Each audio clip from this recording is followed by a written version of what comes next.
Приветствую всех зрителей.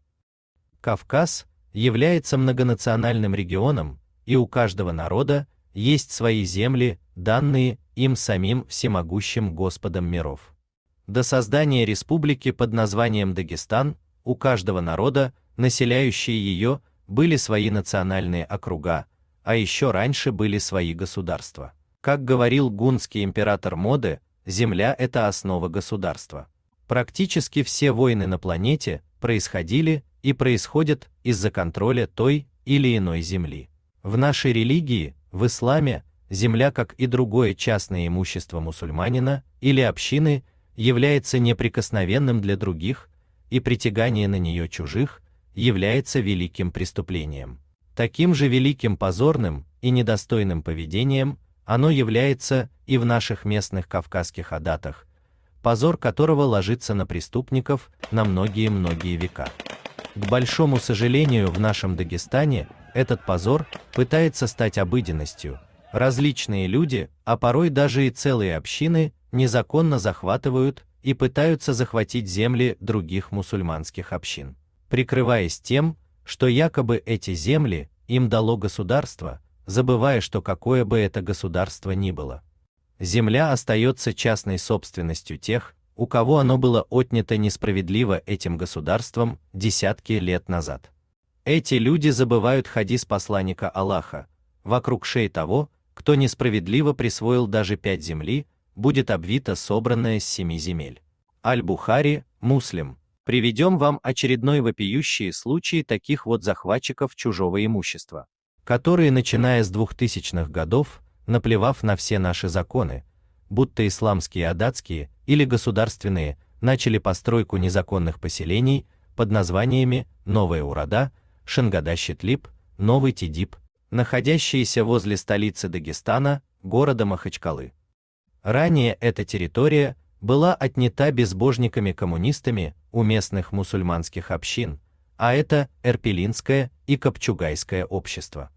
Как и указано в документах, именно на их землях, для их же сел, в 1894 году и были построены железнодорожные станции.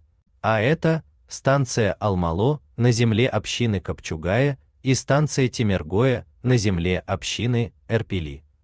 Часть их земель были приватизированы безбожниками-коммунистами в государственную собственность в период становления советского государства, где у мусульманских общин отнимались земли в пользу совхозов, хотя по шариату собственниками до сих пор являются эти общины. Напомню, что в 1970 году именно на этих землях находился эпицентр одного из самых мощнейших землетрясений на Кавказе, в результате чего был полностью разрушен древний населенный пункт Копчугай, который в хазарский период был стратегически важным городом. Также были разрушены эрпелинские отселки Эки-Булак и Шамхал-Булак, жители которых вместе с копчугайцами основали на своих землях новое поселение село Учкент, что в переводе с кумыкского означает «три села». Также в Учкент были переселены жители разрушенного аварского села Ахатлы. Данные земли кумыкских общин, отобранные властью Дагестана, были переданы для отгонного животноводства Абдурахманом Данияловым своим соплеменникам-аварцам во временное пользование. Это села Урада и Тидип Шамильского района, а также Шангада и Шитлиб Гунипского района. Заметьте, что получили они земли во временное пользование. То есть даже по российским законам они не являются их хозяевами до сих пор, я уже молчу про шариат. Эти горные общества не имели никакого отношения к нашим равнинным землям на протяжении всей своей истории, так как согласно ученым-археологам и историкам, заселение этих гор ими происходило с Южного Кавказа. С развалом Советского Союза республиканская власть по закону была обязана вернуть приватизированные земли, то есть те самые совхозы, тем коллективным хозяйствам, у которых власть их отняла в советский период. В данном случае это Эрпелинское и Копчугайское общество, но республиканская власть, которую возглавляли аварские националисты и им сочувствующие, издала закон о так называемых землях отгонного животноводства, который противоречит Конституции России и по сей день. По этому закону данные отобранные земли остаются в собственности Республики Дагестан, что, конечно же, является большим преступлением по отношению к кумыкскому народу, и этот так называемый закон является главной причиной всех недовольств и митингов кумыкских общин по всему Дагестану. Принятие этого закона в Дагестане является точно таким же преступлением, как приватизация в советский период безбожными коммунистами. Статус этих земель является сельскохозяйственным, и, как указано в самом названии закона, земли эти предоставлялись для сезонного выпаса скота для некоторых горных сел во временное пользование. Конкретно эти территории были отданы, как мы уже выше упомянули, селам Шангада и Шитлиб Гунипского района и Тидиб и Урада Шамильского района. Эти 4 безземельных горных общества получили в аренду территорию с площадью около 100 квадратных километра, куда поместится 2,5 города Хасавюрта, у которой площадь всего лишь 40 квадратных километров. Из этих 100 квадратных километра, или если считать в гектарах, из 10 тысяч гектаров, села Шангада и Шитлиб вместе получили в аренду около 1200 гектаров. Село Тидиб 3500 гектаров и село Урада 4300 гектаров во временную аренду для отгонного животноводства земель из кумыкских общин. Пользовались они этой арендной территорией по назначению вплоть до развала Советов. Но в 2000-х годах, после приватизации правительством Дагестана этой земли, пользуясь связями своих соплеменников-аварцев и выходцев из своих горных сел, эти бессовестные арендаторы начали возводить там целые незаконные населенные пункты, что является прямым нарушением арендных условий, которые запрещают постройку домов на этих сельскохозяйственных землях. А про законы шариата эти аварские общества даже не вспоминают. Они, наплевав на все законы, строят там дома, мечети, зная, что это не дозволено, и молитвы в таких строениях не принимаются Господом. Недозволенным для них является и продукты, выращенные на этой земле, так как истинные хозяева не давали им халал на пользование и не собираются этого делать. К сожалению, выходцы из этих незаконно заселенных пунктов пытаются оправдать свое преступление гнусным обманом, что якобы их сюда насильно переселила советская власть, что, конечно же, является ложью. Вот, например, можем взглянуть на старые спутниковые карты от Гугла, начиная с 1984 года. И мы видим, что никаких переселенных сел тут нет, а постройки начинают массово появляться как раз в 2000-х годах, в период бардака и развала. Вот мы наблюдаем, что вначале эта земля эксплуатировалась как положено для сельскохозяйственных нужд, но ближе к 2000-м и после началось незаконный захват земель кумыкских общин и постройка целых поселений. Переселялись они на территории кумыкских кутанов. Кутан – это чисто кумыкское понятие, и даже само слово является исконно кумыкским. То есть для горных аварских обществ оно является чуждым, как и в целом эти земли. Рассмотрим еще более вблизи. Вот кутан села Копчугай под названием Хумтоп, отданный в аренду селам Шангада и Щитлиб Гунипского района. Видим на снимке 93-го года, что кутан использовался по назначению, а уже на снимке 94-го года видим начало бессовестного заселения кутана Хумтоп выходцами Гунипского района. А это уже наше время.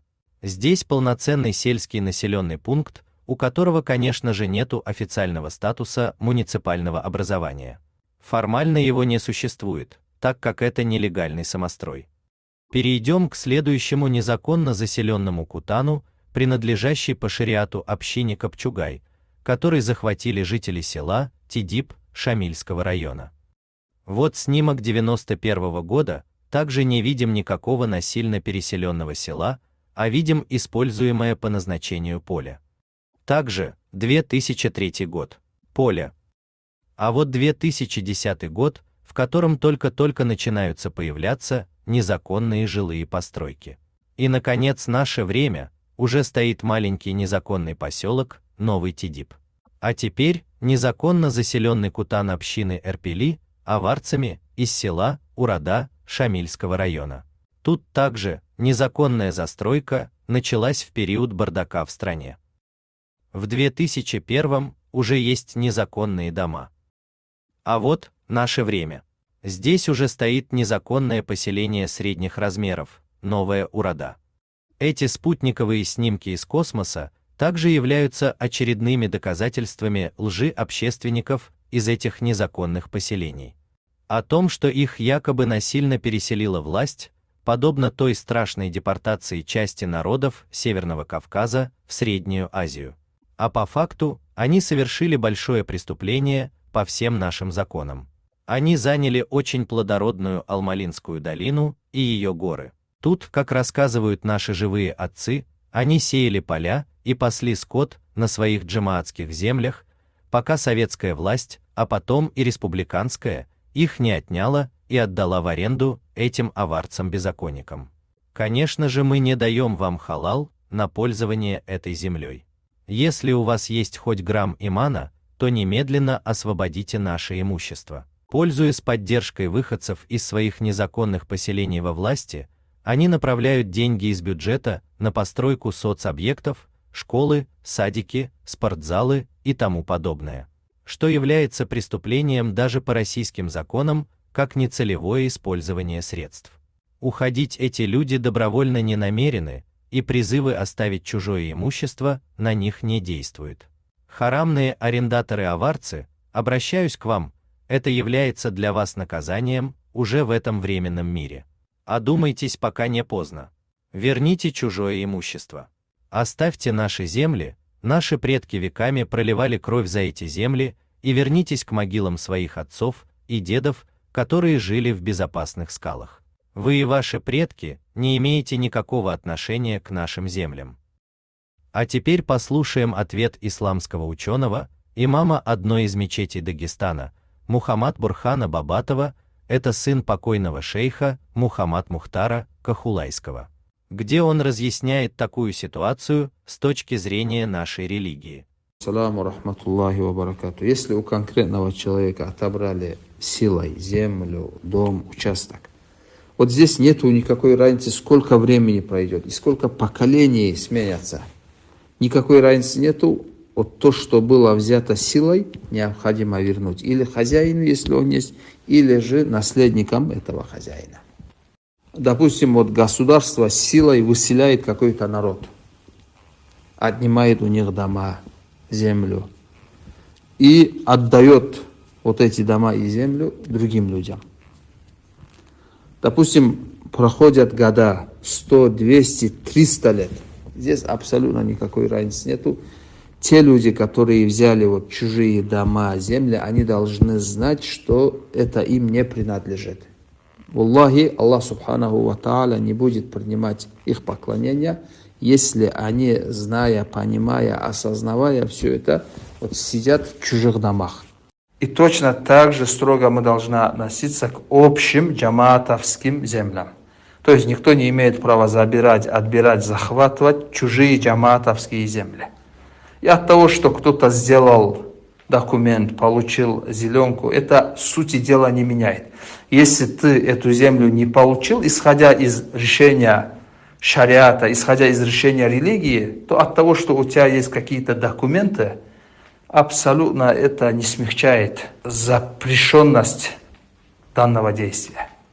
В судный день, естественно, такой человек будет отвечать перед Всевышним Аллахом Субханаху ва Тааля. Также бывают некоторые люди, которые захватывают вот так чужие места, строят там мечеть, и исходя вот из этой мечети пытаются как-то вот это свое дело, ну, скажем так, уладить. Аллахи, такими действиями мы не сможем обмануть Всевышнего Аллаха Субханаху ва Тааля. Мечеть — это отдельный вопрос. А то, что кто-то захватывает чужую землю, это вообще отдельный вопрос, который вот прямо противоречит сути вот той мечети, которую он построил. Помимо нарушения основ нашей религии, эти лицемеры-захватчики нарушают российское законодательство, так, Эти незаконно заселенные кутаны не входят в состав нашего Кумтаркалинского района, потому как эти поселения являются самозахватом. Неким непонятным юридическим образом они входят в состав своих горных районов, хотя по факту находятся на кумыкской низменности. Вот список всех населенных пунктов Кумтаркалинского района. Административный центр района – село Каркмаскала, село Аджидада, село Алмало, село Дахадаевка, село Темиргоя, поселок Тюбе, село Учкент и село Шамхал, Янгиюрт. Как мы видим, таких муниципальных образований, как Новая Урада, Новый Тидип и Шангада-Щитлип, в Кумтаркалинском районе нет и не будет. Ведь это позорный самозахват чужой земли. Совсем недавно на этих землях произошло резонансное событие. Новая республиканская власть решила построить современный мусорный полигон близ Махачкалы. Напомню, наша столица утопала в мусоре. При прошлом мэре города, аварца Салмане Дадаеве, столица Дагестана превратилась в мусорную столицу России, вследствие чего этот аварец-мэр с позором был изгнан с поста. Новое же правительство для решения этой серьезной проблемы нашла средства и выделила данный участок госземли для современного мусорного полигона, которым незаконно пользуются жители Новой Урады. Эти лицемеры, поверив в свою ложь, что они теперь тут хозяева, активно выступили против, собирая митинги, а точнее сгоняя женщин и детей для создания иллюзии митинга. Это кем надо быть, чтобы бросать вперед себя детей? Вы только посмотрите, чему уродинцы научили маленькую девочку, чтобы оправдать свое незаконное строительство домов на данном кутане. Весь мир охраняет этот парк, а сможем ли мы, дагестанцы, сохранить его, построив рядом мусорный полигон? Какое актерское мастерство! Бедная девочка, которой пользуются эти лицемеры. Захватив и застроив данный кутан эрпелинской общины, уродинцы теперь обращаются к Путину за помощью в сохранении самозахвата в их пользовании. Уважаемый Владимир Владимирович, мы обращаемся к вам. Дагестан очень большой, есть очень много земель пустующих, не только пустующих, там, где даже не растет трава и даже колючки не растут. Вот уродинцы в лице женщин заявляют, что типа в Дагестане много земель и стройте в другом месте. Неужели они не знают, что на Кумыкской равнине нет ни одного метра, который не принадлежит никому? Хотя, думаю, этим уродинцам все равно на земли других людей, ведь они сами бросают свое отцовское село и их могилы и пользуются чужими землями. Используя карманных блогеров и журналистов, они заявляют, что на митинги выходят жители Кумтаркалинского района. Хотя эти переселенцы-мунафики юридически относятся к своему Шамильскому району, коренные же жители Кумтаркалинского района не имеют отношения к этим митингам. Пусть лучше там будет современный полигон мусоросортировочного завода, приносящий огромную пользу Дагестану, чем будут пользоваться нашими землями эти бессовестные преступники. Возглавляет весь этот информационный поток лжи Курамагомедов Магомед Шарапудинович, а кто стоит за ним, мы также догадываемся. Этот провокатор пытался избраться депутатом в Махачкале от коммунистов. От партии безбожников, как раз от тех, кто и отнял эти земли у мусульманских общин Эрпели и Копчугая. Видать, Магомед и остальные уродинцы явно являются продолжателями беспредела коммунистов. Вот видео одного из собраний уродинцев-беззаконников во главе с этим Магомедом, где звучали очень лицемерные глупые утверждения. 30 апреля мы собирались на поле, где планировано строительство мусорного полигона. Там мы решили создать инициативную группу по предотвращению строительства, незаконного строительства мусорного полигона. Незаконного строительства мусорного полигона. Вы просто вдумайтесь. Собралась толпа, которая, плевав на все законы, построила целый населенный пункт на землях общины села Эрпели и говорят про якобы незаконность строительства полигона на этой земле. Ну что это, если не лицемерие и плевок в лицо всем дагестанцам?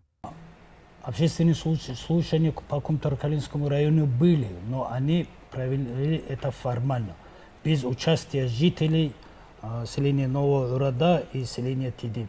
Между этими селами строится мусорный полигон. Это в первую очередь заинтересованные лица, что является нарушением действующего законодательства. Снова этот Магомед говорит о беззаконии. Это то же самое, что Вшивый обвинял бы всех вокруг в нечистоплотности. Уродинцы, вы являетесь жителями Шамильского района, и строительство полигона решается не в вашем районе, а в нашем Кумтаркалинском, и, соответственно, вы не имеете никакого отношения к слушаниям, и звать вас не надо.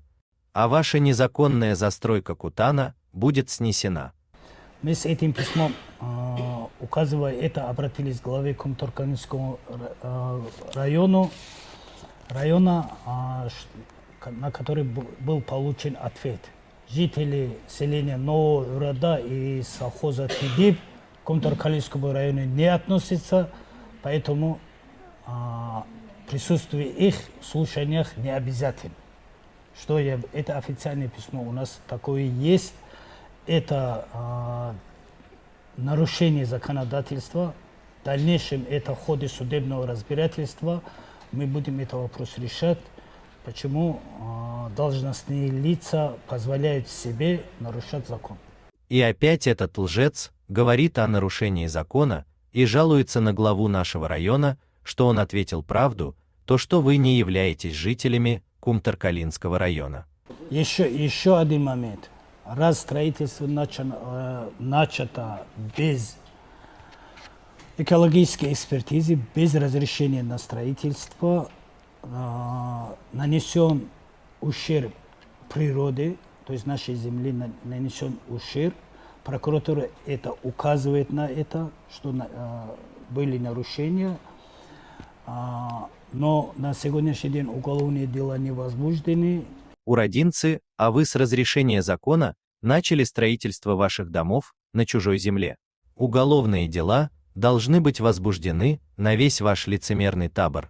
Вы сами нанесли ущерб нашей земле, не вашей, как выразился Магомед, а наших полей, где наши отцы сеяли эту свою законную землю. Нанесен ущерб природе, то есть нашей земле нанесен ущерб. Видя такое лицемерие, глава Дагестана Меликов аккуратно намекнул этим уродинским провокаторам, что манипулировать детьми – это неправильно, уродинцы являются преступниками. Если вы хотите разговаривать, давайте разговаривать. Если вы хотите детей выдергивать из школы для того, чтобы они сегодня пропустили уроки ради реализации амбиций каких-то больших дядь, это неправильно. И этим дядям тоже, наверное, стыдно выталкивать перед собой женщин, детей, людей, которые абсолютно некомпетентны в этом. Зачем это делать? Зачем? Я уже сотый раз повторяю, вы к диалогу готовы, к базару нет. Вопросы готовы обсуждать. Хабары оставьте для себя. Я по-дагестански скажу. Спасибо. Но уродинские самозахватчики не останавливаются на своем беззаконии. Чтобы сохранить это большой участок за собой, они понапридумывали очередную порцию лжи, заявляя, что постройка полигона повлияет на Бархан-Сарыкум и на грунтовые воды, или что якобы полигон будет впритык к школе и тому подобную ложь. Это люди, которые здесь живут, у них есть дети, семьи, здесь школа рядом, буквально 500-600 метров от школы получается мусорный полигон. Вот, к примеру, человек с виду похожий на мусульманина, открыто в камеру, лжет про расстояние типа 500 метров до школы.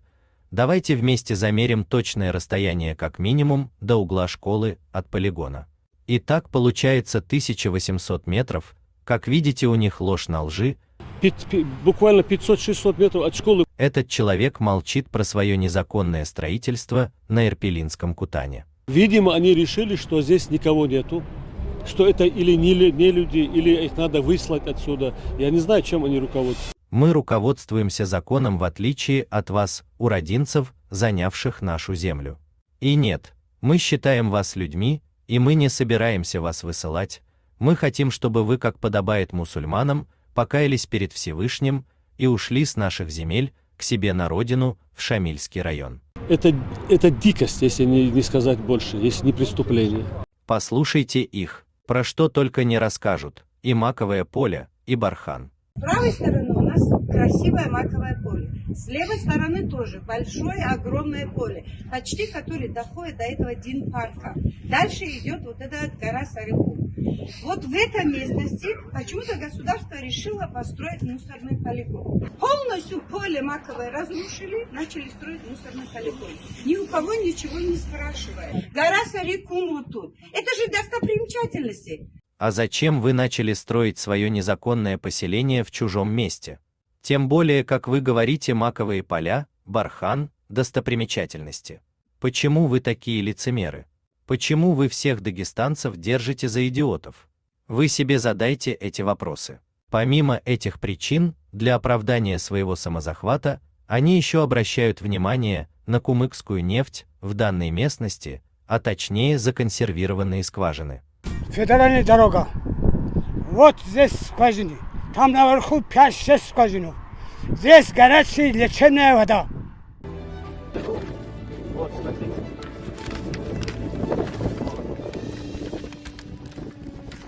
Строительство мусорного полигона. Прямо на полигоне находится законсервированная нефтяная скважина, разработанная еще в советские годы. Около 17 штук на этой территории, они законсервированы. Эти провокаторы, уродинцы, уже представляют себя в своих мечтах в будущем этакими арабскими шейхами.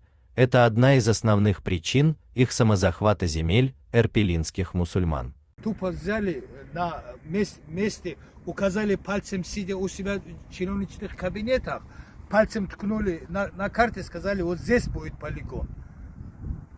Вы куда смотрите, когда принимаете такое решение? Уже эмоций не хватает, если честно. Магомед, слушай, лицемер, а вы как выбирали место для постройки домов своему уродинскому табору на землях Кутана эрпелинских мусульман? Тупо взяли, указали пальцем, сидя у себя. Федеральная дорога. Вот здесь скважины. Там наверху 5-6 скважин. Здесь горячая лечебная вода. Пальцем ткнули на карте, сказали, вот здесь будет. Поселение нового рода. Это дикость, если не сказать больше, если не преступление. Уже эмоций не хватает, если честно. Да, и побереги нервы, эмоций у тебя в ближайшее время будет куча. И вот так эти уродинцы вводят весь Дагестан в заблуждение, лишь бы не узнали об их самозахвате Кутана мусульман села Эрпели. Устав от их лжи, даже глава республики Меликов пришел с телевидением на данный участок. Участок земли или этот земельный массив используется в интересах Дагестана в целом. В интересах разрешения экологической проблемы Дагестана, в интересах разрешения мусорного коллапса, который периодически в Дагестане возникает. Наверное, это не всем нравится. Наверное, есть какие-то заинтересанты, которые этот земельный массив хотели бы использовать по другому предназначению. Поэтому начинаются вот эти брожения определенные, в том числе очень непорядочные действия с введением в заблуждение людей, населения. Вот, посмотрите, я не вижу, что мы стоим на бархане. Меликов перед всеми рассказал, что есть, цитирую, некие заинтересанты, которые хотят эту землю использовать по-другому. И тут же он встретился лицом к лицу с этим уродинским провокатором Магомедом. Мы должны учитывать обе стороны, понимаете? И государственный подход, который сегодня у нас есть, для того, чтобы в целом в Дагестане уйти от этой плохой ситуации. А мы должны учитывать мнение людей. Но люди же откровенно вводятся в заблуждение, людей же обманывают. Я никоим образом от вас не отличаюсь, потому что я на этом посту нахожусь, то же самое, защищая интересы простого народа. И если я не буду, защищать интересы простого народа, мне на этом посту просто нечего делать. Вы только посмотрите на этого уродинского лицемера. Как этот бездушный стоит и от страха улыбается, понимая, что все эти так называемые новоуродинцы, просто наплевав на все законы, заняли Кутан эрпелинских мусульман и построили своему аварскому табору целый незаконный поселок возле федеральной трассы Кавказ. Не отличаюсь, потому что я на этом посту. Ой, меня Меликов тронул. Уже эмоций не хватает, если честно. Строительство здесь экологически чистого объекта, подчеркиваю, экологически чистого объекта, не принесет никаких проблем никому. И этому есть совершенно официальное заключение. По крайней мере, если вы хотите услышать от меня это. Я лично на себя, не как глава республики, как Меликов Сергей Алимович, беру ответственность. за то, что от этого объекта никому плохо не будет. Но эти люди, как и подобает настоящим лицемерам, не остановились на своей лжи и продолжили пускать пыль в глаза дагестанцам. Сегодня у нас 9 августа 2023 года. Нам очередной раз пришлось выехать на место строительства мусорного полигона. Я очередной раз обращаю на ваше внимание, что здесь строительство мусорного полигона невозможно. Во-первых, нефтяная скважина. Во-вторых, подземные воды. Близость к населенным пунктам. Здесь техника работает незаконно, потому что материалы находятся на судах. Мы ждем решения суда. До сих пор ни проектной документации, ни разрешения на строительство, ни экологическая экспертиза нам не была предоставлена. Уродинцы, и ты, лицемерный Магомед, а где ваше разрешение на строительство своего табора под названием «Новая Урода»? Все это лживое актерское возмущение на самом деле направлено для того, чтобы сохранить за собой все эти земли чужих мусульманских общин, на которых они построили себе дома самозахватом. То есть, как говорится, жизненное пространство для своих потомков. Но вы должны знать, что на хараме счастье не построишь. В следующем видео пожилая жительница Новой Уроды нечаянно призналась в этом. Смотрите. Смотрите, бабушка, мы сделаем скоро репортаж с других. Такие объекты есть в Московской области, в Нижнем Новгороде. Там тоже большое количество туристов. Они тоже стоят вдоль дорог. Почему вдоль дорог? Потому что меньше будет других каких-то историй для того, чтобы дорогу сюда прокладывать. И мы вам покажем по телевидению, насколько это безопасно. Все до вас мы вот доведем. Я вам обещаю, что ничего плохого здесь не будет.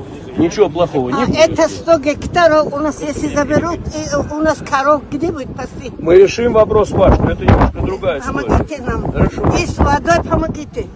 Вы будете обещать? Я буду обещать, что я приеду к вам в район. Я хочу приехать к вам в район, буду. с главой района переговорить обо всех проблемах. Это не переходи ход. Хорошо, дорогая. Хорошо. Спасибо. Это 100 гектаров у нас, если заберут, и у нас коров где будет пасти? Вот и вся причина, как я и говорил, а все остальное просто пыль в глаза дагестанцам.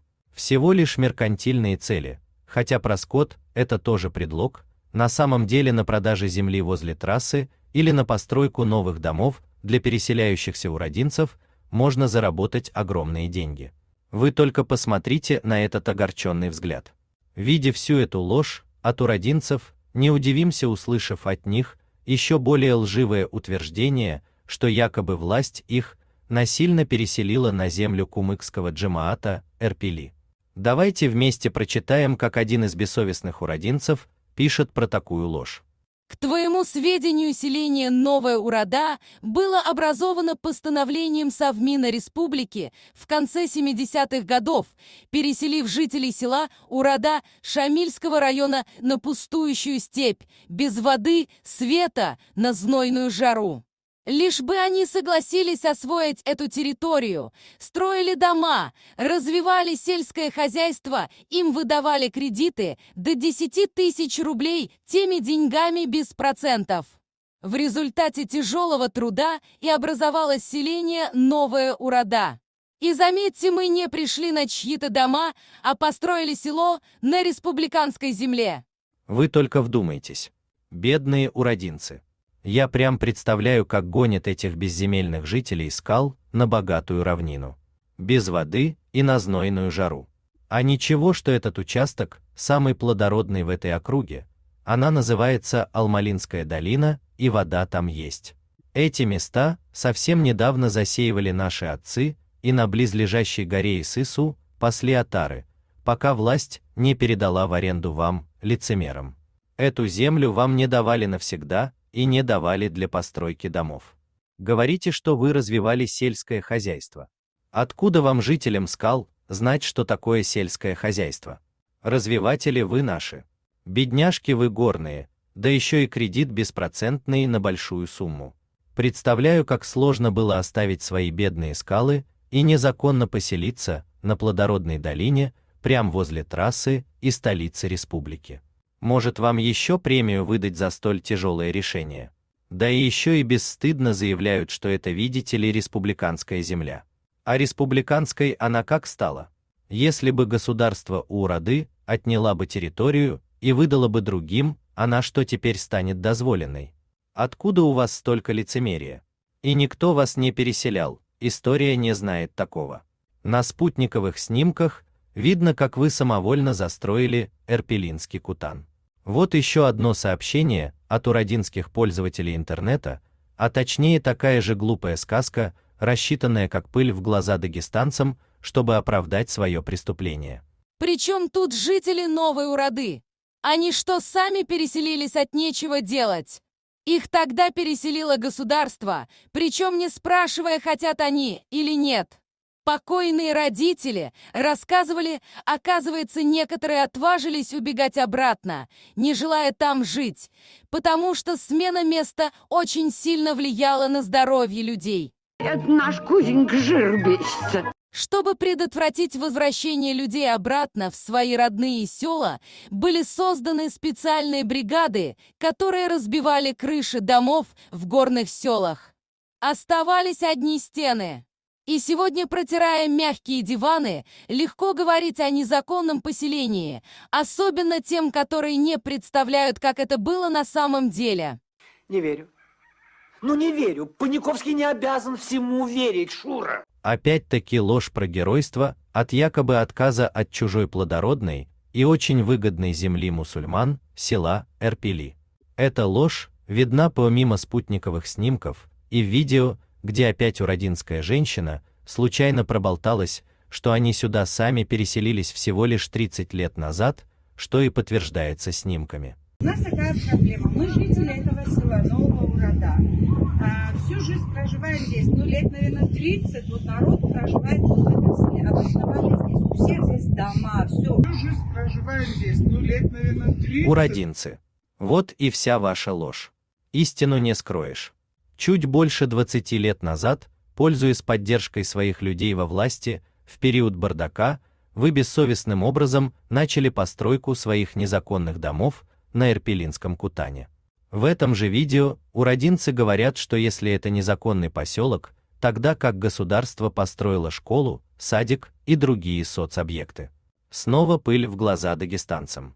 Урадинцы, вы прекрасно знаете, как были построены эти гособъекты, таким же незаконным путем, с помощью ваших выходцев во власти в период бардака в стране. Всю жизнь проживаем здесь. Ну, лет, наверное, 30 вот народ проживает в этом селе. Обосновались здесь. У всех здесь дома, все. Школа огромная пристроена, больница, детские сады, все, что нужно, необходимо. Все время они выступают все и говорят, что это статус села здесь нет.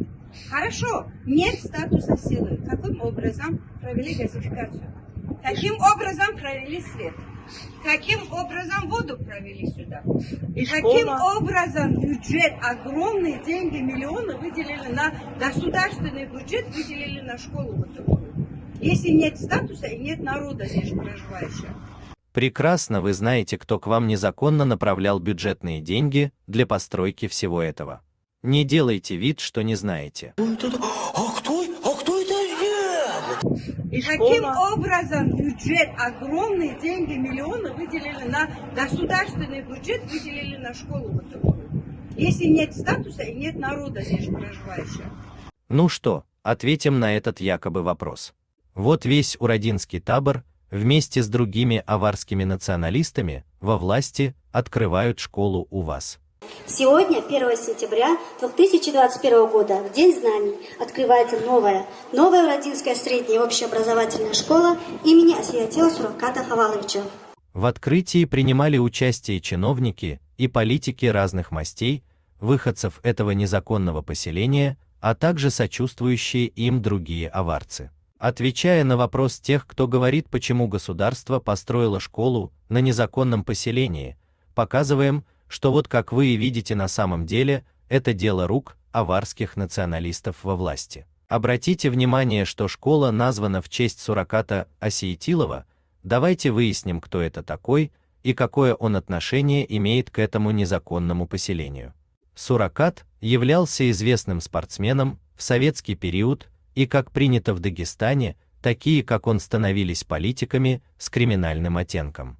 О том, каким он был человеком, можно понять из истории, приведенной в книге Абдурашида Саидова «Тайна вторжения». Абдурашид являлся главой Исламско-демократической партии Дагестана, созданной им же в 90-м году. Руководство которой он хотел передать этому Осейтилову Суракату, который на тот момент был преподавателем Дагестанского государственного университета. Абдурашид при встрече с Осейтиловым для передачи партии в 90-м году пишет, цитирую: «Я достал документы, проект устава, декларацию партии и стал рассказывать ему о наших планах. Как только Суракат обратил внимание на слово «тиран» в декларации, обращенное в адрес Ленина, он буквально взорвался: «Ты что мне подсовываешь? В конце до концов, ты не забывай, что я коммунист. Ты тут Ленина называешь тираном, ты что? Наверное, и программа ваша такая же антикоммунистическая. Нет, нет, ты, пожалуйста, забери все эти бумаги и быстро уходи от меня». Так через год развалился Советский Союз, и, как подобает самым ярым коммунистам, он вдруг быстро переходит на другую сторону. Опять власть меняется. И, как вы уже поняли, этот ярый коммунист становится уже лидером Исламской партии Дагестана.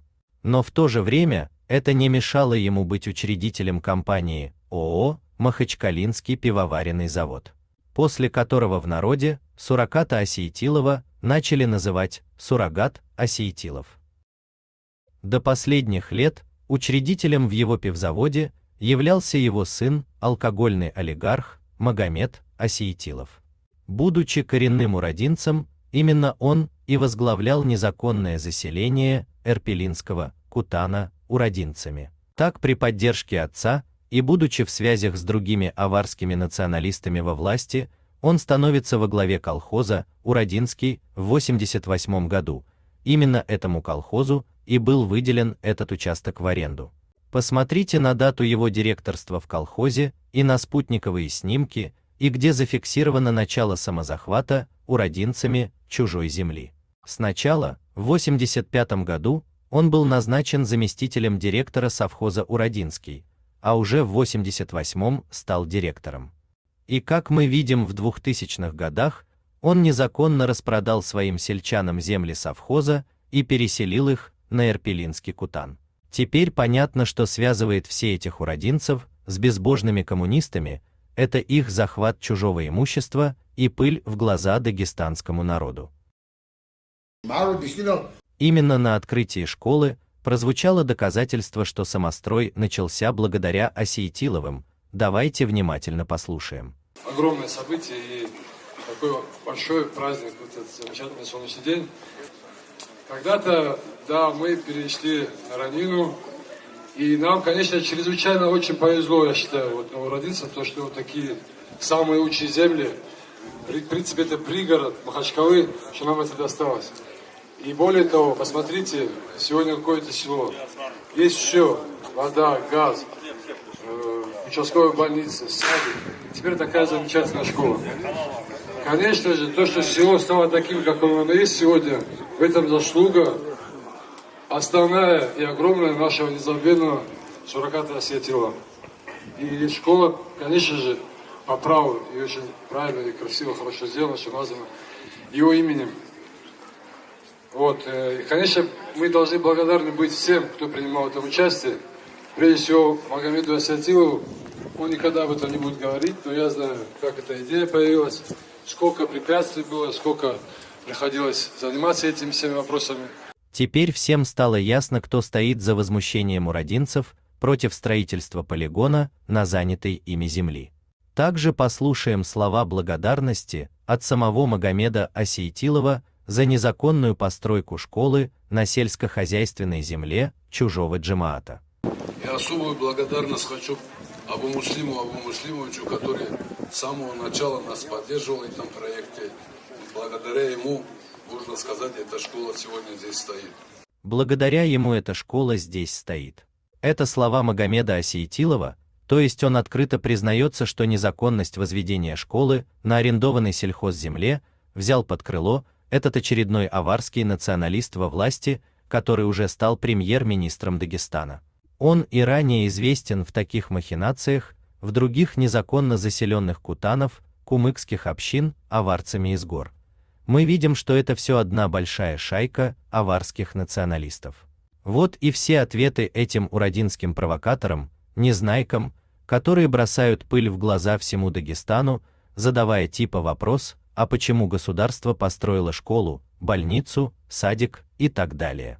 Вы все прекрасно знаете, лицемеры. Ложь по-любому раскрывается. Жить в Новой Ураде вам харам. Это земля Эрпелинского джамаата. И каким образом бюджет, огромные деньги, миллионы выделили на государственный бюджет, выделили на школу вот такую? Если нет статуса и нет народа здесь проживающего. Чует мое сердце, что мы накануне грандиозного шухера. Переселив урадинцев в возглавляемый им совхоз. Он, незаконно распродав им участки, а также на откатах, при таком же незаконном и бесконтрольном строительстве гособъектов, на месте данного кутана Магомед Осейтилов становится главой Шамильского района на много лет. Кстати, он до сих пор его контролирует, но уже через своих ставленников, а сам является депутатом в парламенте Дагестана. Как и подобает таким жуликам во власти, от них исходит беспредел, так его сын и племянники обвинялись в убийстве человека во время драки. А также другой случай с известным бойцом Шамхалаевым, где один из Осейтиловых выстрелил 6 раз по спортсмену.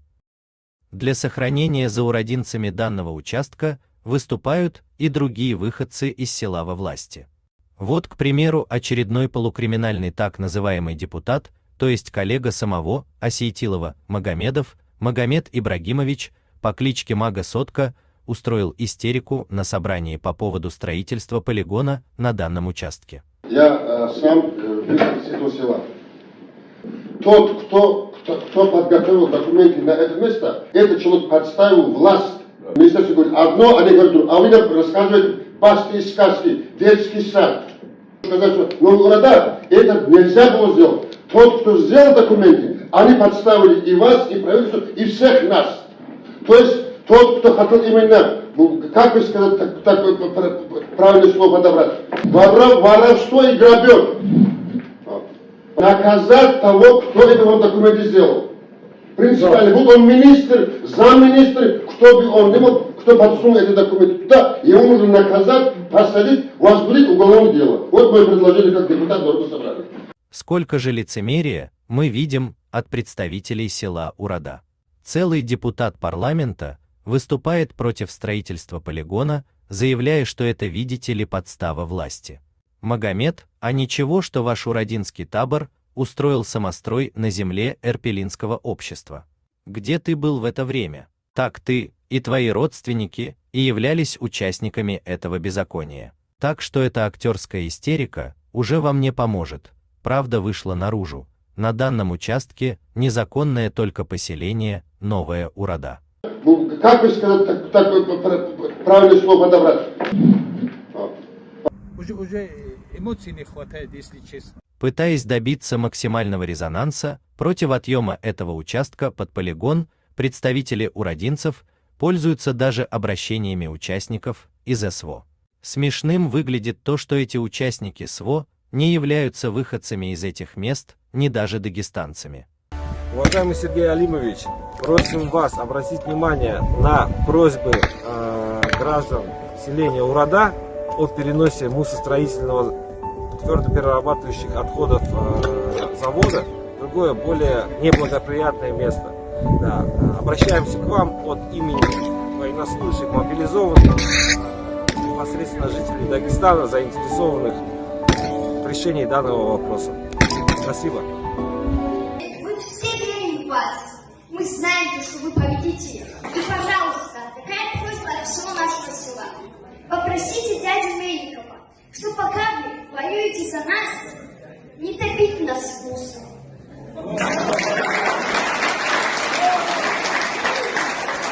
Урадинские самозахватчики Эрпелинской земли не гнушаются даже своими детьми, чтобы оправдать свое преступление. Это большой позор. Вот еще один случай, где Магомед нашел одного человека для очередного видео, чтобы пустить пыль в глаза дагестанцев, отца двух погибших солдат, чтобы он обратился к правительству для того, чтобы не отнимали данный участок под полигон. Сегодня я нахожусь на Украине с отцом погибшего сына по поиску второго сына, без вести пропавшего. И второй сын его друга Низами погиб, защищая нашу родину. Вот такие мужественные ребята вырастили. Я горжусь, что мои дети погибли. Они не стояли, не прятались за спинами других людей. Уродинцы абсолютно ничем не гнушаются, пользуются даже горем человека, чтобы дагестанцы не узнали, что уродинцы самозахватом построили целое село на чужой земле. Этот Магомед подобрал для видео даже фон разрушенных домов и грустную мелодию для того, чтобы вызвать жалость у зрителей. Магомед, тебе бы фильмы снимать. Не удовлетворившись результатом этого видео, Магомед притащил этого человека с горем на данный участок. Дорогой Владимир Владимирович, мы только сегодня приехали с СВО, были, и я нашел своего второго сына тоже погибшим там. О нем очень лестно и хорошо отзывались его командиры. Все против, весь народ против того, что построили этот мусорный полигон прямо возле трассы. Свою ложь они пытаются продвигать через своих безбожных фрик-блогеров из Дагестана. Так, яро их поддерживает такой же коммунист, как и они, это сталинист, аварец Шамиль Хадулаев и его партнер, безбожник Рамазан Рабаданов, известный как собачий комментатор. Уважаемый Владимир Владимирович, вы знаете отношение дагестанцев к вам, как к великому лидеру великой державы. Мы ценим ваше уважение к дагестанцам. Вы недавно приезжали в Дагестан, часто приезжаете, вы цените нас тоже. Мы взаимно уважаем друг друга. Этот блогер приехал поддержать беззаконие уродинцев в сохранении за ними данного участка Эрпелинского джамаата. Я побывал на мусорном полигоне, который строится близ селения Новая Урада. Между Тидиб, Новая Урада и Учкент. Вот в этом промежутке около дороги ведутся строительные работы.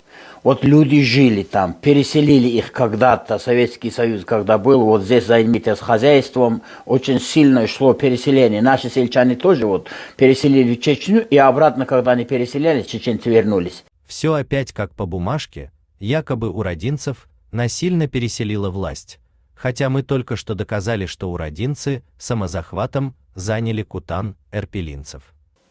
Им предъявляют этим новым уродинцам, которые сейчас живут рядом с Махачкалой, где-то километр номер 15, что ваше село не имеет статус.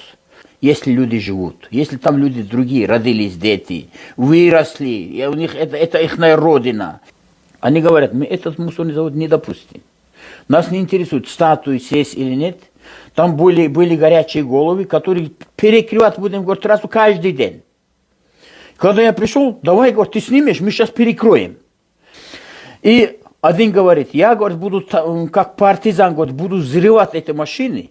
И когда будет мусорный завод работать, тоже он дня не проработает. Или кабели отрежу, или что такое. Данный блогер Рамазан Рабаданов, хоть и является противоречивой личностью, но озвучиваемая им ложь про якобы бедных уродинцев распространяется среди обычных добросовестных дагестанцев.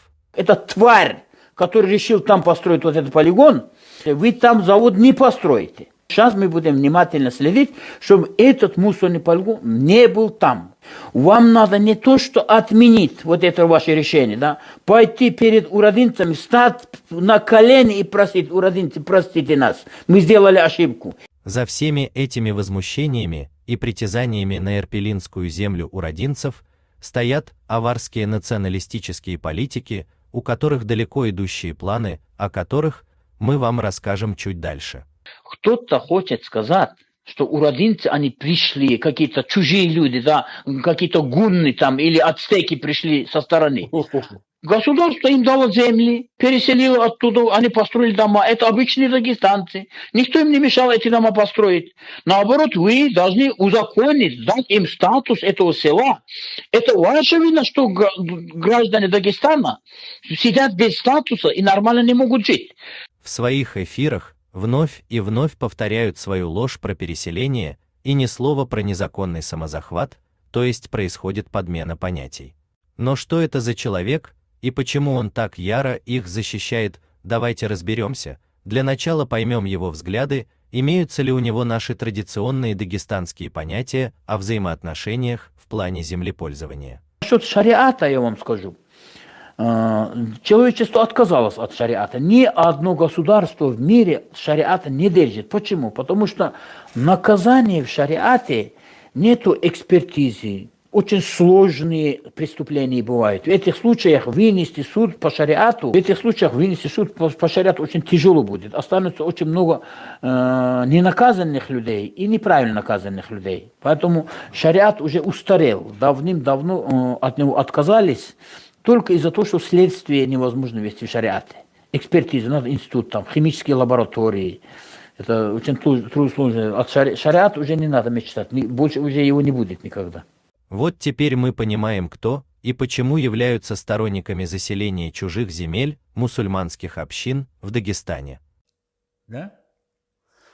Эти люди являются сторонниками беззакония, они оскорбляют нашу религию, вы только послушайте защитника новоуродинского беспредела. Так, Вараз Эмиру пишет: ассаламу алейкум, дядя Рамазан. Ну, Вараз, хорошо, ва алейкум салам. Трижды ва алейкум салам. Что ты хотел спросить вообще? Мне твой салам не нужен. Вообще, в жизни я этот ассаламу алейкум не хотел, не хочу и больше тоже не хочу. Это тупые вещи, которые ничего не означают. Салам алейкум, салам алейкум. Что это такое? Это что? У арцевец, у даргинцевец это слово. Какое-то навязанное внешним народом, это слово мы еще повторяем. Поэтому мы вот так упали глубоко внизу. Ни один салам алейкум здесь не произносит. Мне не нужно это. Сейчас видите, как я смеюсь. Эти уродинские сторонники коммунистического беспредела по отъему земель у других мусульман потеряли всякую честь и достоинство и находят подобных себе персонажей, вроде этого собачьего комментатора. Нас тоже неизвестно, похоронят или сожгут. Но я-то хотел бы, чтобы меня сожгли. Да, лучше, чтобы сожгли, сделали залу и разбросали над Каспийским морем, чтобы море было плодовитым таким для рыб, хоть чтобы я пригодился. А так я не хочу, чтобы меня хоронили, чтобы черви съели. Мне лучше, чтобы рыбы съели. Этот защитник уродинцев и их беспредела, живя в Махачкале, совсем потерял стыд и совесть. Вот этих тварей убери, да, именно у меня аллергия. Сразу удалять тварей, этих проституток, вот это, которые, чтобы показать дагестанцы, вы все чмошники. Вашего великого имама Шамиля эту улицу назвали, эту улицу вы даже не можете ремонтировать. Какие вы чмошники, туалеты не можете строить, вы куда лезете, кто вы такие? Вам доля воевать на Украине и погибать. Вот там вы можете храбро. Или бороться на ковре и бросать всех на лопатки. От этого дивидендов нет. Нигде больше вы не способны ни на что. Почему? Потому что когда появились лидеры, знатоки, экономисты, достойные люди, вы им не поверили. Вы поверили чмошникам, потому что вы сами тоже чмошники. Вот такая улица у вас чмошная. Все эти рабы, рабское положение, дагестанцы какие, они всегда были рабами и сейчас тоже рабские. Вот это меня очень сильно расстроило. Выступающий за отъем кумыкских земель в пользу горных общин, этот собачник, не стесняясь, оскорбляет целые народы. Единственный выход, что остался дагестанцам, дорогие друзья, это нытье и кляузы. Дорогие лезгины, мы же вас считаем хорошими кляузниками. Возьмите на себя эту роль, историческую роль. Начните писать от сухо. Дагестанцы вы уже ниже плинтуса сами опустились. Посмотрите, что он заявляет по поводу депортированных чеченцев Дагестана, в чьи дома заселились аварцы с лакцами. Расчет насчет Ауховского района. Да плевал я на Ауховский район. Что там, приспичило, что ли, сейчас? Сейчас больше всего Ауховский, 10 раз 11 человек задают, это Ауховский район. Вообще запрос, никакого решения Ауховского нет. Если их не... Умение нападать, воровать чужие земли, там то все. Это в Дагестане, это генетически сохранилось или нет? В защите новоуродинского табора в информационном поле выступают еще несколько аварских националистических, так называемых общественников. Один из них – это Халидов Деньга, выступающий за аварскую гегемонию в Дагестане. Уважаемый Владимир Владимирович, я Халидов Деньга. Просим вас обратить внимание на это безобразие. Законные решения судов, российских судов, федеральных российских судов игнорируются исполнительными органами. И строительство продолжается вопреки решениям судебных органов. Просим вас, убедительно, просим вас. Вы знаете, как к вам относятся в Дагестане. Поддерживал вас тогда, поддерживает и сейчас. Он, как и подобает аварскому националисту, поддерживает беззаконие своих аварских соплеменников из Урады, а также открыто винит во всем кумыков, которые за возвращение земель наших джамаатов. Уродинцы спрашивают, Халидов Деньга, почему именно рядом с нами? Это межэтнический, межнациональный аспект. Когда они обратились в Кунтар-Калинский район, администрацию, для организуйте нам общественные службы. Нет, вы у нас не числитесь. Вы где числитесь? Они в воздухе висят. А Шавельский район администрация не может обсуждать экологические проблемы Кунтар-Калинского района. А Кунтар-Калинская администрация говорит, мы не хотим. Естественно, у них подозрение, и у нас подозрение, что кто-то показал, вот туда ткнул эту точку, стройте вот здесь, чтобы выжить новых уродинцев и новых египцев с этой территории. Вы, мол, не на своей земле живете. Может быть, наш глава республики этот момент упустил, но мы-то знаем, мы говорим, что это не так. Но люди говорят, что это специально, чтобы выжить оттуда аварцев, новых уродинцев. Не, серьезно, серьезно я вам говорю, это общественное мнение такое. И именно из-за этого вот такое волнение. И из-за этого многие джамааты солидарны, горные джамааты солидарны с новыми уродинцами. Как вы и видите, чтобы не возвращать имущество кумыкских общин, у этих аварских националистов во всем виноваты кумыки, которые просто требуют свое. В этом же собрании мы видим еще одного такого же аварского националиста и сталиниста Алиасхаба Хархачаева. Нет в Дагестане ни одного человека, который бы говорил, что мусорные полигоны и перерабатывающие заводы не нужно строить. Обязательно их нужно строить. Это жизненно необходимо. Но надо выбирать место, где не наносил бы ущерб проживающим жителям. Тот человек, который предложил вот эту территорию под строительство мусорного полигона, этого человека вы все равно фамилию тоже узнаете, кто это предложение дал. Это враг номер один Дагестана. Там категорически этот полигон строить нельзя. Какие бы расходы там уже не были сделаны, надо все это приостановить. Одна и та же пластинка. Алиасхаб Хархачаев, хоть и является аварским националистом, но как истинный коммунист, меняет свое мнение, исходя из ситуации. Так, он, подстрекаемый ущемленными аварскими политиками во власти, письменно наехал на главу республики Лезгина Сергея Меликова. Это произошло в марте сего года, но после легкой, так сказать, беседы, быстренько публично извинился. После его публичного извинения, его хозяину, главе аварских националистов, Саигетпаше Умаханову, пришлось сделать обращение. Ассаламу алейкум, уважаемые дагестанцы, уважаемые аварцы. Я хочу обратиться к вам голосом сообщения. Я вас прошу, уважаемые братья, младшие, старшие и ровесники, не говорите плохие слова, которые не можете оборот куда-то, и завтра, которые будете извиняться. И вообще не доводите до этого. Это некрасиво, это не по-горски, это не по-дагестански. Можно в лицо говорить, прийти и сказать, вы такой-то, такой-то, такой-то. Но на публику выступать, а потом на завтрашний день извиняться, это он не себя оскорбляет, он унижает свое окружение, своих братьев, племянников, сестер, всех. Она все, то, что каждый человек делает, идет в первую очередь на близкое окружение.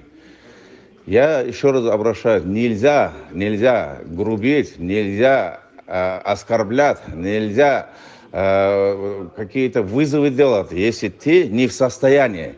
Если ты чувствуешь, знаешь, что ты завтра будешь извиняться, просить прощения, зачем это делать? Кто вас заставляет?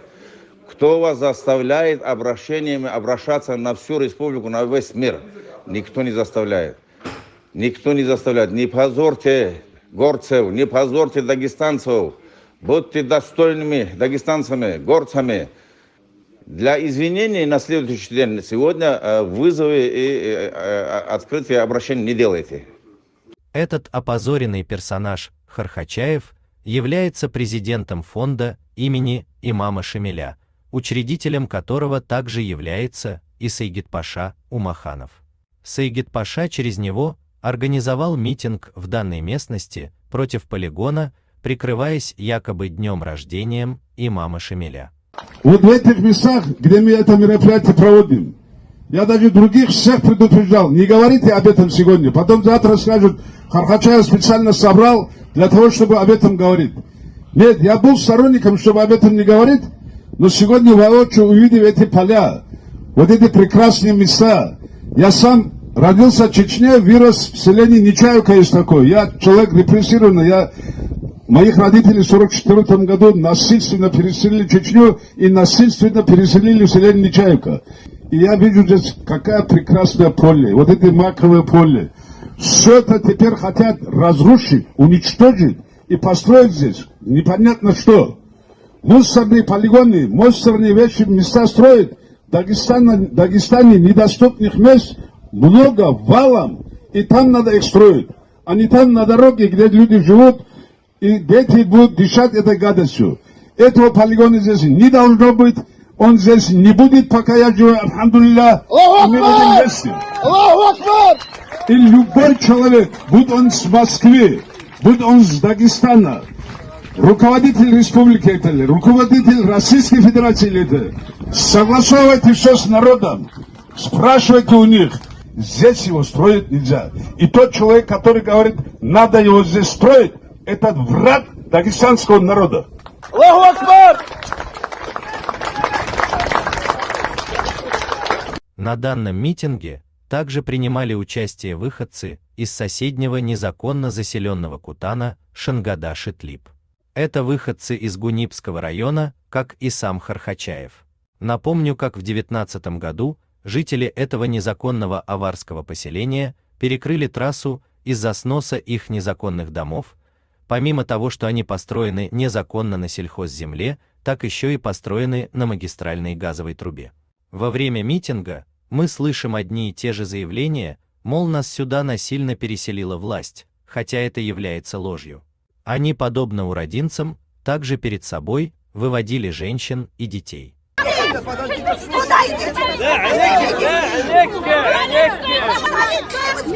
Они же пришли сюда и разрушили. И как обычно во всех бедах, винили кумыков, хотя сами захватили их землю. Мы требуем, и как москалицы имеют над нами власть. И через них не должны нас выселять отсюда, потому что они не хотят, чтобы мы здесь жили. Видите, они хотят свои исторические земли вернуть. Это неправильно. Мир уже другое, время другое. Пятигорск.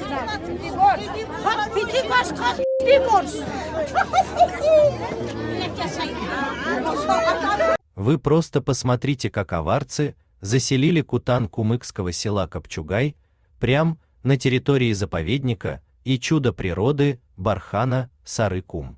Но что-то мы не видим защитников этого Бархана из Новой Урады. Ведь они постоянно упоминали Бархан в своих лживых заявлениях. Итак, мы выяснили, что уродинцы с тидипцами и шангада-шитлипцы являются провокаторами и лжецами, ведь их сюда никто насильно не переселял, они лишь самозахватом заселили кутаны кумыкских сел, данные им в аренду для выпаса скота. Конечно, в этих лживых волнениях выгоду для себя имеют на разных уровнях. Во-первых, это простые жители-беззаконники, которые теперь фактически имеют землю на Кумыкской равнине, прямо рядом со столицей Дагестана, то есть имеют жизненное пространство для своих потомков.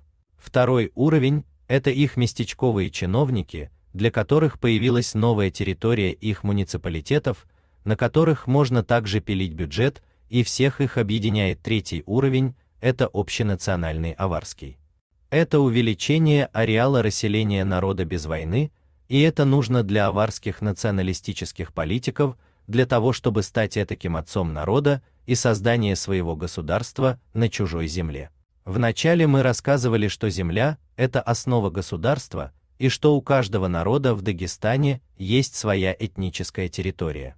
Но вот таким беззаконным и бессовестным способом аварцы пытаются увеличить и закрепить за собой земли кумыкских мусульманских общин, отобранные советской властью и отданные бедным горцам под аренду для выпаса скота.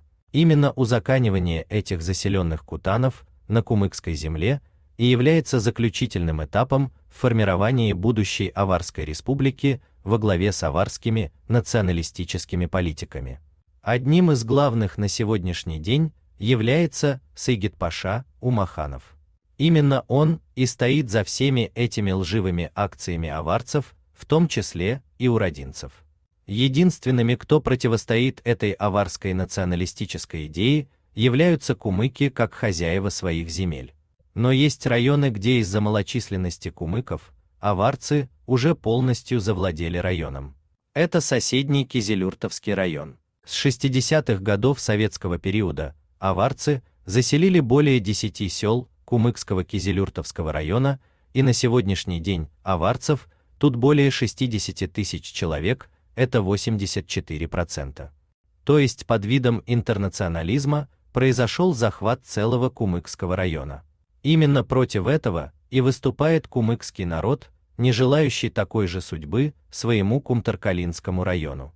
Такая же ситуация и в самом городе Кизилюрте, где аварцев уже больше 70%. Если посмотреть на малозаселенные затеречные районы Дагестана, где нет кумыкских сел, то там аварцев уже около 80 тысяч. Так в Тарумовском районе аварцев-переселенцев более 40%. А в Кизлярском районе, где в начале советского периода аварцев было всего лишь 9 человек, их уже 50%, это около 40 тысяч человек. В городе Кизляр в 1959 году аварцев было 104 человека, а сейчас 12 тысяч, это более трети самого города. Далее идут два кумыкских района, это Бабаюртовский и Хасавюртовский. В этих районах, где также полно законных и незаконных аварских переселенцев, кумыки ни в коем случае не отдадут им свою власть. То есть кумыки являются преградой для создания аварцами своей республики. Нет никаких стран, есть Аваристан, Кавказ, Дагестан. У нас народ авар. Берегитесь. Нет никаких стран, есть Аваристан, Кавказ, Дагестан. У нас народ авар. Берегитесь. Именно Сайгид-паша Умаханов вставляет палки в колеса строительству полигона на незаконно занятой уродинцами земле. Он, как депутат Госдумы, стал инициатором проверки Росприроднадзором экологической экспертизы на постройку полигона, из-за чего строительство временно было остановлено. Но хвала Аллаху, она продолжилась. Об этом намеком сказал сам глава Дагестана на презентации проекта. За этими всеми историями стоят люди, у которых, наверное, есть личные какие-то амбиции, которые хотят эти земельные участки незаконно получить, незаконно разделить, незаконно продать людям. Также на этой презентации произошли пару позорных моментов от уродинцев. Так, очередной выходец из этой среды любителей всего советского, а также чужого имущества Магомед Шамилов, который немного ранее угрожал властям Дагестана чуть ли не войной, если построит полигон на этом участке. Но вот на этой встрече глава Дагестана перед ним включил его же запись с угрозами. Очень комичная ситуация. Внимание, внимание, еще раз внимание. Я председатель независимого правосудного правосудия и прокуратуры республики. Я здесь. Хотел бы диалог с вами. Людям доброй воли и здравого смысла, руководителям общественных организаций, и журналистам и юристам, уроженцам Шамильского и Гулинского района. Ну и так далее. Внимание, внимание, внимание, да, ну, прямо вот война началась. Но для начала посмотрим выступление этого Магомеда Шамилова. Это уникальное место, как Аллах сам подарил его нам, а мы нашли это мусорному полигону, там строить место. Весь народ, который там живет, это считает политикой правительства и главы Республики Дагестан, проводимой с целью выдавливания горцев в горные районы. В Шамильском районе, в Гулинском районе мы готовы защищать до последней капли крови интересы своих народов на этой земле. Если эта работа вы не остановите в ближайшее время, начнутся массовые протестные акции. Это настоящий геноцид, и мы не дадим провести этому геноциду. Вы просто вдумайтесь в логику этого лицемерного человека. То, что они незаконно завладели землей кумыкского джамаата села Эрпели, он называет это «нам подарил Аллах». Каким же надо быть лживым, чтобы такое заявлять с трибуны? А желание законных хозяев вернуть себе отцовское Шамилов называет геноцидом и угрожает борьбой до последней капли крови за чужое имущество. Выступал, потом он сказал, что люди, аварцы, есть разговор, что хотят выжать аварцев оттуда села, поэтому мусорный полигон строят, мол, вот так, есть такое, чтобы они ушли как бы туда, там, в горы назад и так далее. И Шамилов сказал, вы наоборот скажите спасибо, что я до вас это довожу, не молчу, как некоторые скрывают, я вас это информирую. Строительство мусорного полигона на этом месте сделано для того, чтобы жизнь невыносимой на этой территории. С целью выдавливания этих 5 районов горцев в горы. Мы, если сюда пришли чему-то поддакивать, я пришел озвучить проблему. Я сейчас не хочу говорить о том, что весь мировой империализм сегодня занимается проблемой строительства полигонов в Дагестане, особенно в Ураде. Я думаю, что это не так. Хотя желающих качнуть ситуацию в Дагестане не только за пределами нашей страны и не только за пределами нашей республики немало.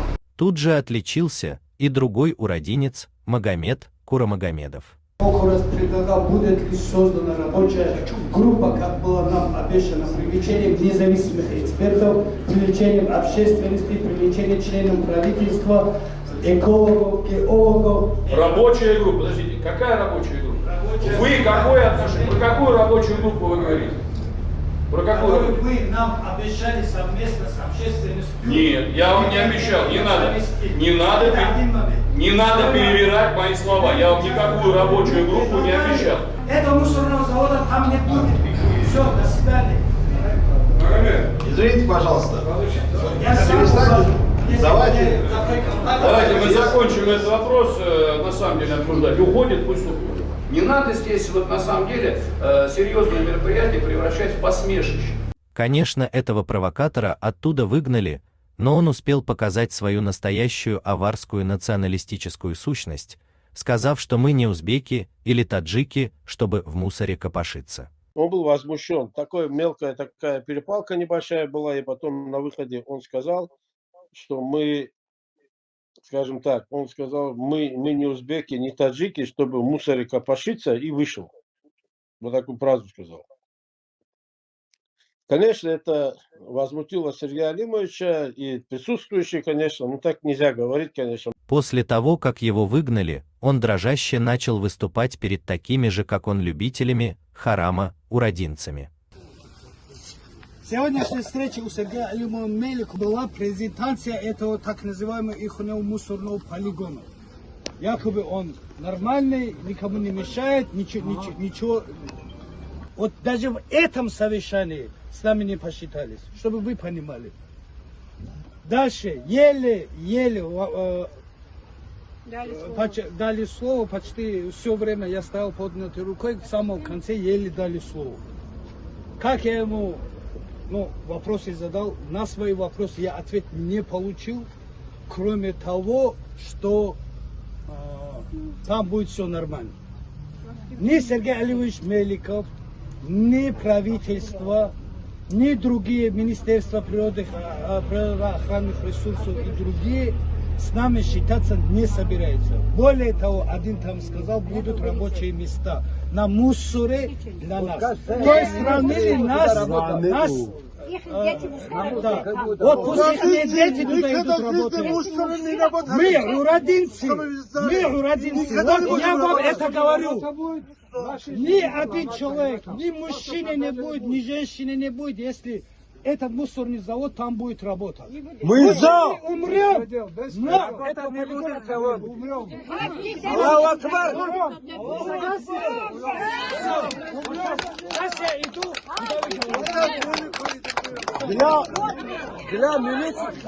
Ну что, уродинский лицемер. Отчет времени пошел, готовь платье. Мусорному полигону быть. Этого полигона здесь не должно быть, он здесь не будет, пока я живу, алхамдулилля, и мы будем вместе.